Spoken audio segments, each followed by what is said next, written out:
Hey y'all, happy Tuesday. I think I was just on here yesterday. I ain't gonna be long. I just came on here. I was in a virtual symposium all day today, but it was so much good information. And so what it was about, I'm in the state of Louisiana, and it was about reentry. It's people leaving prison and finding jobs, starting businesses. And there was actually a success story. I'm going to share the man's information. He was in prison. He said he did a 20-year sentence, 20 or 33 years for, he had 5 ounces of marijuana, got 33 years.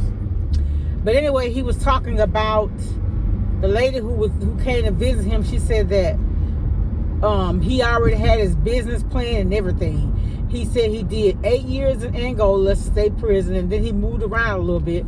And he said when he got out, his parents let him cook at their house. He just wanted to cook and see if people liked his food like they did the prison, and they did. And so now he has one restaurant, and he's getting ready to open up another one. And you know what he did? He actually hired ex-felons to work in his establishment. So not only did he start a business, but he's actually giving employment to others who went through the same thing.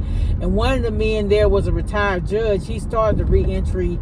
These people, most of them were in Baton Rouge, New Orleans. But this guy, he was talking about small business. He was in Lake Charles. It was just really, really good. And these people go to try and get policies and stuff created and everything. It was really good. It was really good.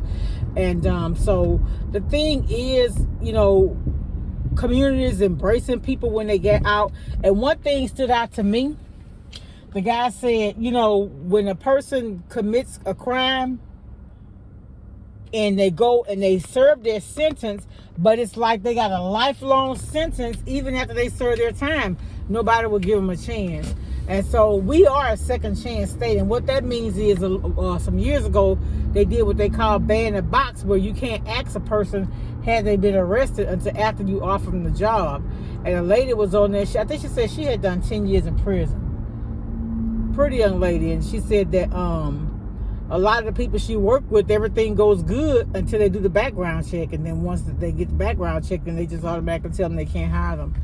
And in some positions, I understand, like, if your job is to be handling finances, and then you got you're a felon for robbery or embezzlement or something like that, it's understandable. A lot of times, if you're going to get some jobs, they do background checks. Like, if you file bankruptcy, they don't allow you to handle the company finances. Because their logic is, if you can't handle your own affairs, how can you handle millions of dollars for a business establishment? So it's a lot. People deal with a lot. Why people make the decisions they make. Sometimes in a split, you'll find somebody. I watch that Oxygen channel all the time. And it's getting to the point, though, they're showing so many reruns that I kind of backed off from it a little bit. But anyway, I remember they were showing this one man. He hadn't ever been arrested. He had a family. He was a church-going man. I think he was a Boy Scout leader or whatever. And he ended up, I think he was a serial killer or something like that. So, man, you just don't ever know. It's just, you want to give people the benefit of the doubt. But you know what? I remember this manager we had. He said, you trust but verify.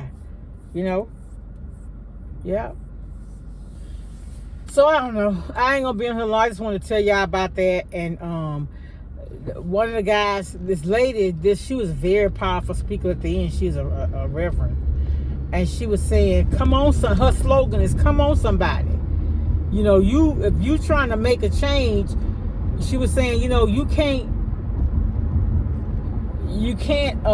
let failure distract you or stop you from, you just got to keep going. If somebody tell you no, keep trying again. Use other avenues. But no is never an answer. And like I said, sometimes no is God's protection. Not no, but not, not, like they say, not Mr. Right, but Mr. Right now. Oh, goodness. Oh, it's been a long day, though, for real. Whew. But It's a pretty day out here. My car says 72. I got the air on low in my car and I'm comfortable. So I ain't gonna hold y'all long. I'm gonna get off here. I just want to stop and say hi. Welcome all my new subscribers. Y'all, man, I waited till yesterday to do my taxes. Yesterday. But I got them done. I got them done. And actually, it worked out in my favor. I didn't think I thought I was going to pay this year, but I didn't. Thank you, Jesus.